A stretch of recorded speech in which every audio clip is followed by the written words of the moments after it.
Նա տեսնելով, որ երիտասարդները իրեն չեն ենթարկվում, չեն համակրում, չնայած երիտասարդները շատ զբաղված են, գիտեք, որ իր տարիների ժամանակ 300%-ով աճեց թմրանյութերի օգտագործումը Հայաստանում։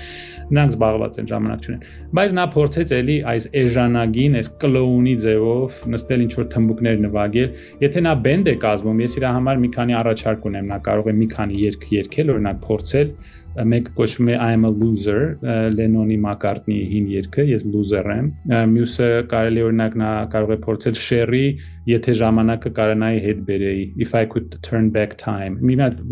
ցուցակ եմ ես գրել, թող նայի։ Մի մարդ, որը Իրանից դարձրեց, ինքը դառավ ինչ որ ծաղրանքի առարկա ամբողջ աշխարհի կողմից եւ մեր ժողովրդին մեզ բերեց այսպիսի վիճակի։ Դուք հիշեք 90-ականներին մենք ովքեր էինք, ինչ զգացմունքով ենք նայում աշխարհին, ու աշխարհը մեզ ոնց էր նայում։ Ու հիմա նայեք, թե մենք ինչ ենք դառել։ Եվ այս հարցը տվեք այն մարդկանց, ովքեր շարունակում են կամ անտարբեր նստել տանը, չհասկանալով, ես ուզում եմ նախ պարոն